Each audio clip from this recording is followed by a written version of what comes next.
David McCubbin, the Managing Director of Coup. Now, the purpose of any presentation is to move people from the attitudes, the behaviours, or the mindset of your audience at the start of your presentation to where you want them to be at the end. If you haven't changed these things, if you haven't moved them, you haven't achieved your presentation objectives. Moving people requires that you become a master of delivering messages rather than content, to employ actions that engage people, transport them intellectually and emotionally. Using humour, metaphor and narrative are all good choices, and are often overlooked when they could be extremely effective. However, they must be employed with purpose. This session will provide insight and awareness that will help you guide your preparation. If it's a presentation that could influence your future, as many are, sales presentations, presentations of your ideas, your strategies and solutions, presentations that give meaning and purpose to the people who work under your leadership.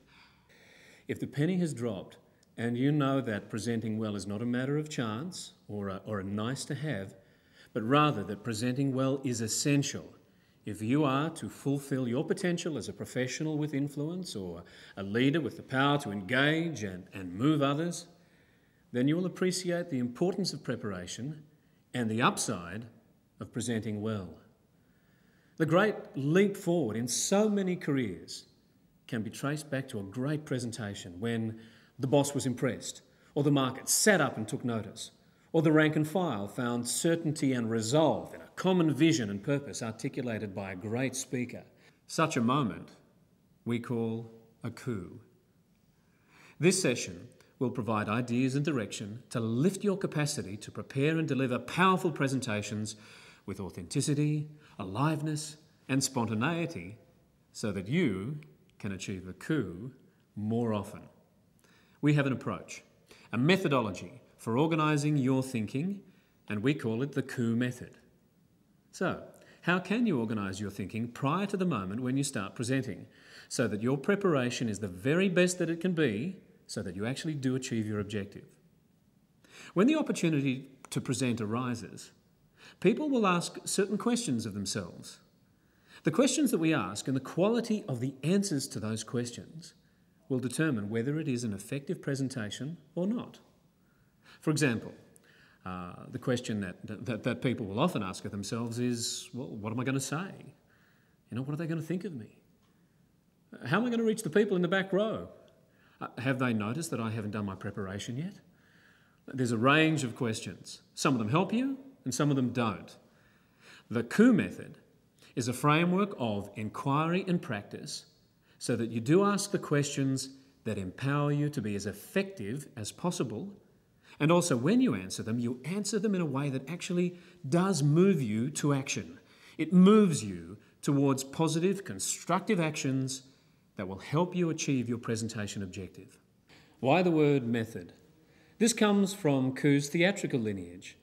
Our roots are in professional performance, acting, writing, and directing. When learning to act, we developed a relationship with a Russian acting teacher named Konstantin Stanislavski. Or at least we developed a relationship with his ideas about acting technique. Konstantin Stanislavski taught the actors of the Moscow Arts Theatre when Chekhov was writing The Cherry Orchard, Uncle Vanya, The Three Sisters, amongst others. These were the great plays that defined modern theatre at the turn of the last century in Russia. And Stanislavski's method was basically, again, a framework of inquiry and practice. Ask yourself the right questions and the character will emerge.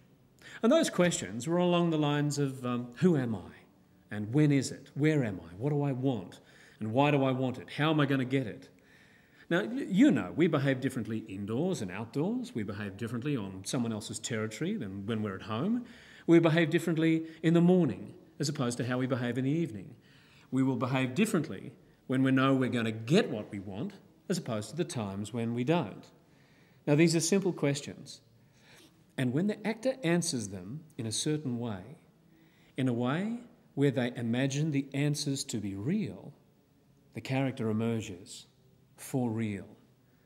And that's the magic of great acting. There's something real about it. And that's where the power comes from. Now, I'm assuming that you're not actors, Or at least you haven't had the good fortune to spend years of your life learning how to use your imagination, your voice and your body in this very specific and skillful way. I'm assuming that you are people who work in business and you have very specific business objectives that you want to achieve. And some of these require other people to share your ideas or your views or your way of explaining how things happen.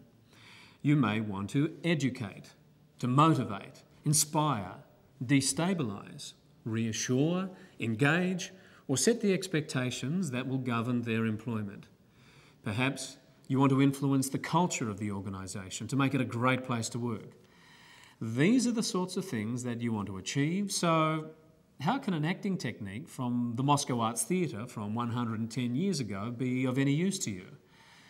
We believe it could be extremely useful, because all any actor aims to do is to engage their audience and move them. And we theatre practitioners have been doing it for several thousands of years. Aeschylus, Euripides, Shakespeare, Marlowe, Molière, Brecht, Tennessee Williams, Arthur Miller, Edward Bond, Alan Ayckbourn. These are but a few of the masters from whom we can learn. Stanislavski was the brilliant mind who isolated his method for acting technique. Now we've modified it for people in business who are not seeking to create and portray fictional characters, but rather who want to succeed in engaging their audience and moving them. Inquiry and practice. What are the questions you ask yourself? We've identified 5 layers of inquiry. Some people, when they see this, they think of Maslow's hierarchy of needs. If you're not familiar with it, Maslow's hierarchy of needs is a way of describing people's needs according to what is immediately important to the individual. What are the basic needs that must be met before higher needs become important? Now, while this is not Maslow's hierarchy of needs, what is common to it is that there is a relationship between the layers. The questions at the base should be answered before the layers above them. The questions at the base are your foundation. These are the things that actually make you powerful. Now, often people's attention goes to things that are more external, more visible. The Coup Method reminds you to ask the right questions first.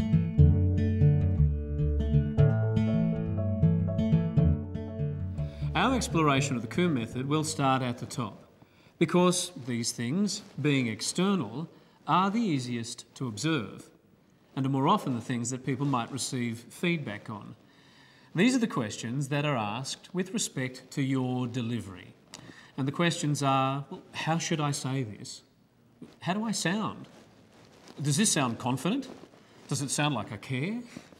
Can they even hear me? Am I making enough eye contact? Should I gesture more? Should I stand still or should I walk? These are questions that relate to your delivery. It's what you're doing. Are you making eye contact? It's what you're doing with your gestures. Are you speaking too loudly or too softly? Is it too fast? Too slow? Are you mumbling your words? If your delivery was out of kilter, you would not be effective moving your audience. However, it's not the most powerful place to put your attention. Have you ever had the experience of focusing on the externals, on the delivery in a presentation and found it destabilising? Is my voice shaking? Is my fly done up? What do I do with my hands?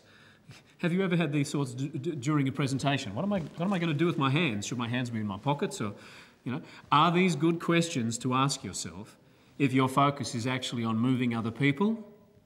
Absolutely not. Your delivery is a terrible place to put your attention because it puts your attention and your energy on yourself when your attention and your energy should be with your audience. In the moment, your focus should not be on yourself, but on the people you want to move. If you accept the notion that the reason for your presentation is that your target audience, at the start of your presentation, holds certain thoughts, views, attitudes, or perspectives, and you want to move them towards other possibilities, having a lot of focus on yourself and what you are doing is not going to be terribly effective. What is more important than how you say it? It is indeed what you say, your content.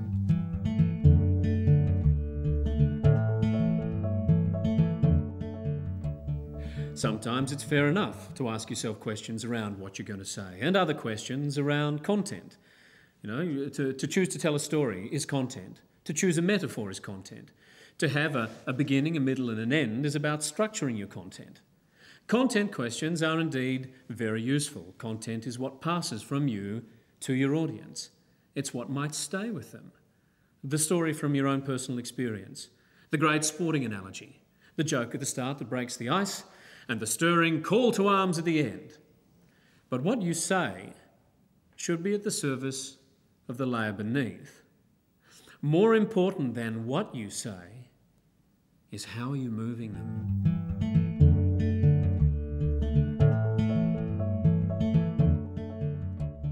What is your message? What you say and how you say it are only effective when these things deliver your message. Your message is what moves people. This is how we define message. It is how you have moved your audience. Now, this is a very important distinction. Content and message are different. Just because you deliver content, it doesn't mean that you've delivered your message. You can deliver masses of content and simply move your audience to slumber. There is some presentation training which I don't think is particularly useful that really doesn't go anywhere below the notion of content and delivery. They focus very much on the things that you should say and the way that you should say it. You know, say things in this order, say it confidently, and you'll be fine. But the only trouble with that is that it's purely intellectual. In the face of a live performance scenario, that kind of preparation can lead to brittle, external, and in many cases inauthentic presenting. The Coup Method prompts you to ask more powerful questions. What is going to move these people?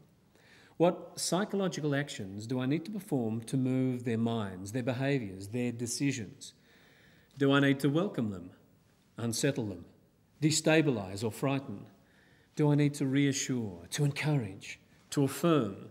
Should I be energising them, inspiring or uplifting them? Now we're talking movement. An actor's vocabulary is replete with transitive verbs, things that can be done, because that's where the power to move can be designed. I can choose to humour my audience if that moves them into a state of relaxation and receptivity. I can choose to provoke my audience if that moves them into a state of alertness. I can choose to intrigue or fascinate my audience if that moves them into a state of curiosity and desire. Of course, the message is delivered using content, but the message should come first. The content serves the message. Once you're clear on how you want to move them, you can be more creative, more impactful with the content you choose. If there's a lot of noise in the room and I was to do this, what's the message? It's going to be received as, well, please be quiet. That's the message. What's the content? Ding, ding, ding, ding, ding. The message is be quiet. The content is ding, ding, ding, ding, ding. Your content could be a song, could be a piece of theatre, could be a movie clip, could be a reading from a religious text or a famous quotation. Your content could be an image. A picture paints 1,000 words. Our company has a sophisticated internal communications infrastructure, and yet our customer relationship management might as well be tin cans and twine. The latest customer data suggests that we are not hearing what our customers are telling us. Well, that's a message. Here's another one. The health of a human being can be traced back to the health of their blood. A healthy bloodstream is, in fact, the result of healthy blood cells.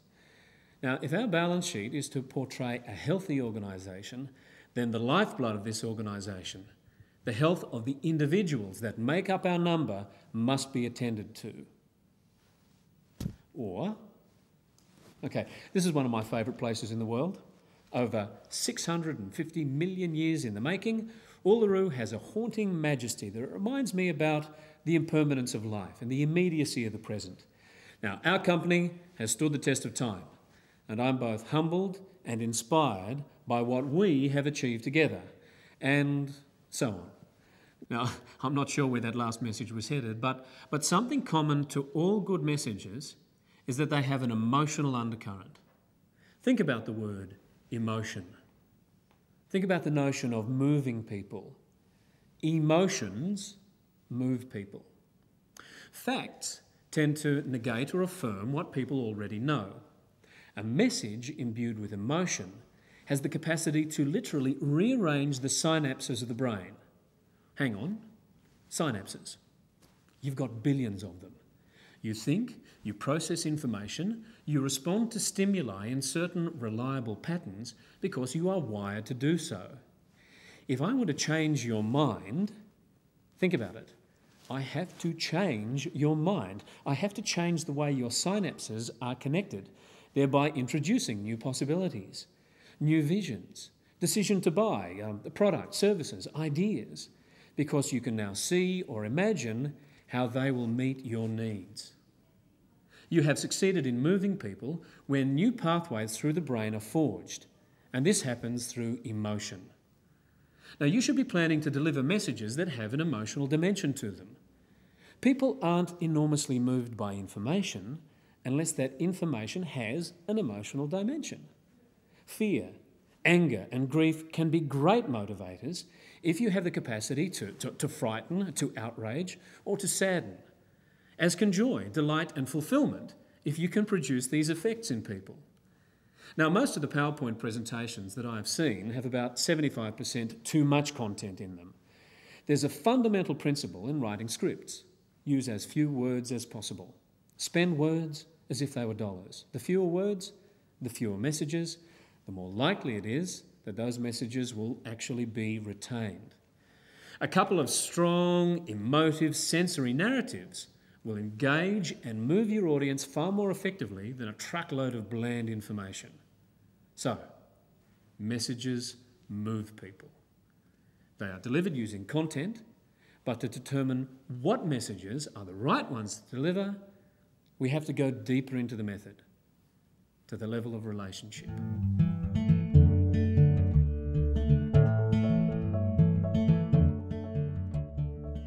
The questions that we ask at this level should help us to tune in to where our audience is at the start of the presentation. Who are they? What are their business drivers? What are their gaps? Importantly, what are their needs? Their business needs, their personal needs. Where are they now, intellectually and emotionally? Failure to see your audience accurately will definitely limit the level of engagement you create. If you're delivering strong, emotive messages, you better be sure that you're hitting your target by knowing what the thoughts, feelings, and behaviours are present in your audience at the start. This is where the basics of good preparation come in. Profiling your audience, doing a needs analysis is tremendously useful. However, I recommend that you are prepared to test your assumptions in the early stages of your live presentation. Build in a few questions. Be prepared to make adjustments. What's the point of delivering messages that inspire complacent people if your audience wasn't complacent in the first place? Why deliver messages that destabilise if they're already there? That's perhaps the time to move into reassurance. See your audience as they are and build or modify your presentation around that. This is why we don't think that over-focus on delivery and content is wise. You may discover that your audience require different messages to be moved. If your connection to your presentation is merely a well-rehearsed delivery of the content you thought was relevant but no longer is, I'd say you could be in trouble. If, however, you're able to adjust your messages and then deliver these with content fit for purpose, then you will succeed. There's another dimension to this layer of the Coup Method, and it's concerned with the implicit power dynamics of your messages. The term that we use to describe power in relationship is status. We have a whole program on status. It's a fascinating insight into people, power, and behaviour. In the context of a presentation, probably the easiest way to explain is to demonstrate. Some messages can only be delivered from a high status place. We know what this business needs. If we are going to achieve our customer satisfaction targets, everyone must consider the customer in everything they do and say. Everyone. This message, to compel, can only be delivered from what we call a high status place. In essence, it's not apologetic or approval seeking. The body's open, the eyes are direct, my tempo is unhurried. If I try to deliver that message from a low status place, we know what this business needs. If we're going to achieve our customer satisfaction targets, everyone must consider the customer in everything they do and say. Everyone. It doesn't have quite the same impact. Conversely, there are some messages that need to be delivered from a low status place. Okay. Look, I'm so pleased that you've been able to attend.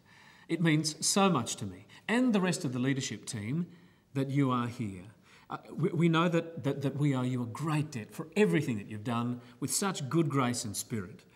It's truly humbling.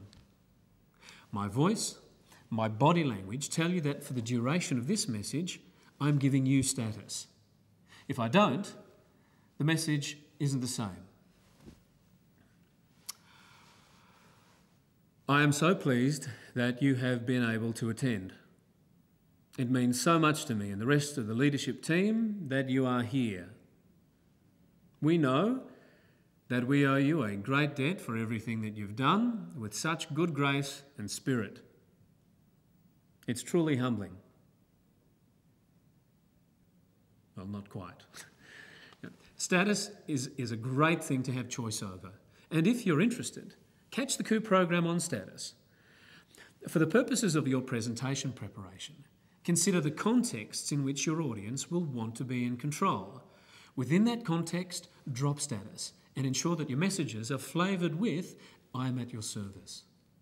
Consider the contexts in which your audience want to know that you are in control, or indeed the context when you decide it's best for you to call the shots. Those are the messages that need you to be high status. I know what I'm talking about. You should listen and follow my direction. Great communication involves both. Great presentations reflect the mutuality of modern relationships, where people are both expert and servant, leader and supporter, the giver and the recipient. And so your presentation should have a mix of high and low status messages. Okay, so welcome. It's great to see you. That could be a low status message. In my view, your organisation could be in great trouble. That's probably a high status message. I believe that I have the power to assist you. Higher still. I offer myself as a resource. Low status. I will reorganise things to make it easy for you to engage me, even lower. I'll only do this if you think that it makes sense to pay my fees. High. Now, what's the best way for you to pay me? Low, but with a sales close. Now, if you were to answer that low status question, well, I've just picked up a job. So, the dimensions of the relationship layer are knowing where your audience is cognitively and emotionally at all times, plus having a sense of what to do with your status. Now, if I'm sounding a bit manipulative and Machiavellian, then I hope that discussing the final layer of the Coup Method redeems me, for I do not for a moment advocate that people should be fake. Some can and get away with it, but the rule, proven countless times, is that people are most powerful when they are connected to what is true for the self.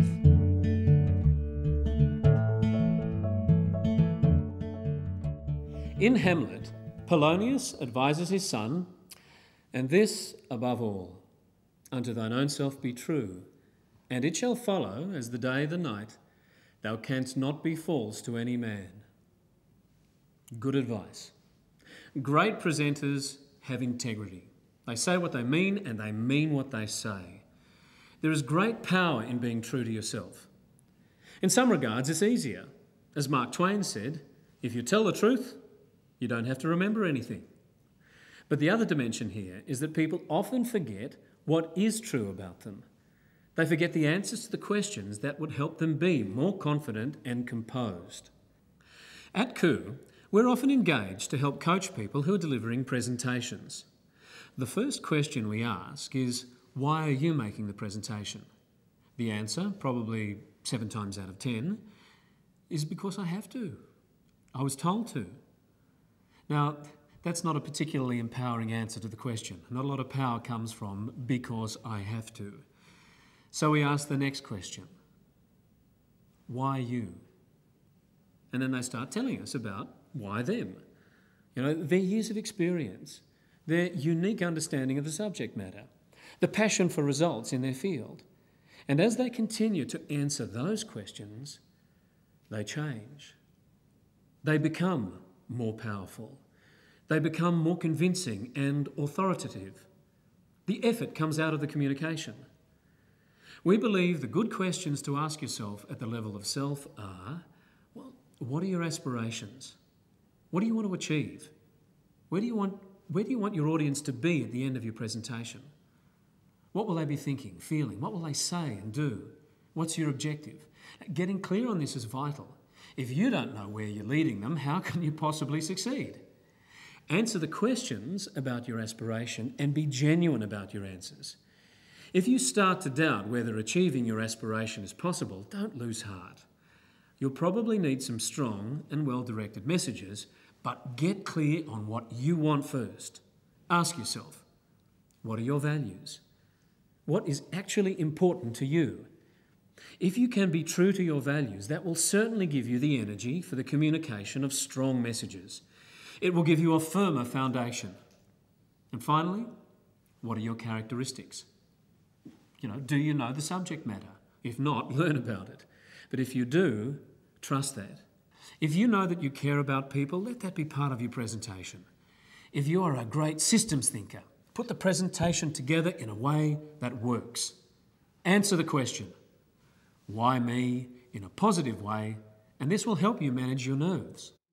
We have another program called Composure Under Pressure, ABCDE, for people who find that being nervous makes it difficult for them to stay connected to who they are, or to their audience, or to the messages and content they're delivering. The principle is to accept the manifestation of nerves as part of the energising process of presenting, to breathe deeply and to centre, to decide what messages you want to deliver and then to engage the audience. Giving yourself time to consider the foundation of your presentation is something you do as part of your preparation. You may reflect momentarily on the answers to these questions during your presentation to ground yourself or to build your resilience, but during the performance, you should ideally stay engaged with your audience, engaged in a free-flowing exchange of information, a virtual dialogue in which you deliver messages that are strong because they have honesty and integrity, and you receive information from your audience, noticing the impact of each message as you deliver it, looking at their eyes, their body language, listening to the messages in what they ask and what they don't say. Working through the layers of the Coup Method provides the foundation for what should be an improvisation between the presenter and the audience. Perhaps the content will be largely set in stone. You may have prepared a detailed visual aid, a PowerPoint or a video. However, the delivery of the content should be fresh and immediate, nuanced, to enable the presenter to deliver messages that serve the relationship. Just because actors are given a script, it does not mean that every performance is the same. If it's live, it has to be found, moment by moment. And that's the secret of a truly engaging performance. There's a sense that anything could happen. To achieve this, you must be prepared.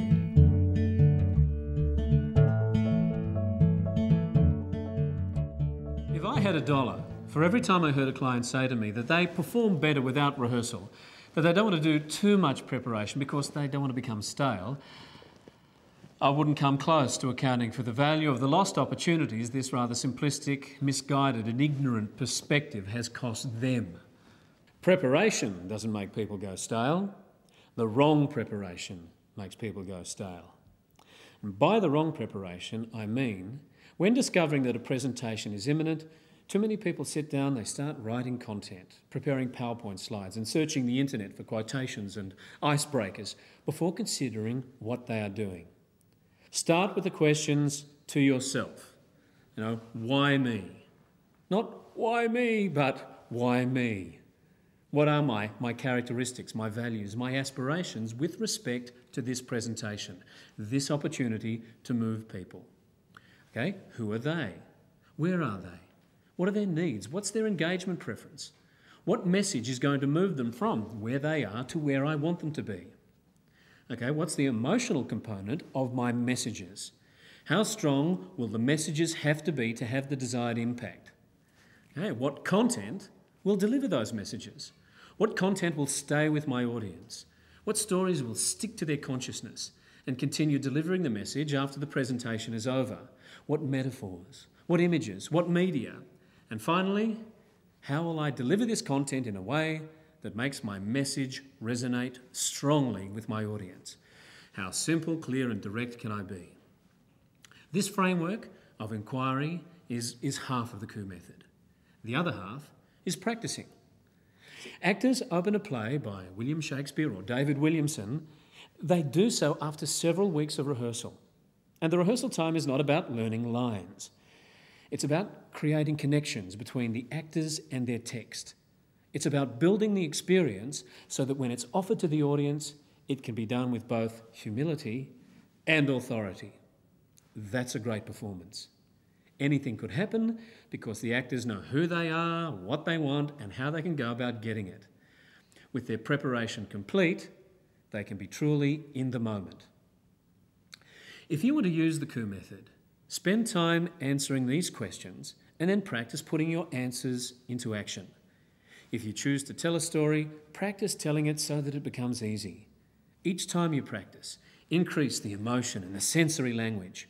Work out what you could drop and what you need to extend. If you have to manage your status, practice with someone in the room. The first few times you rehearse your presentation, you will probably feel awful. That's natural. That's the discomfort of conscious incompetence. It's part of the process.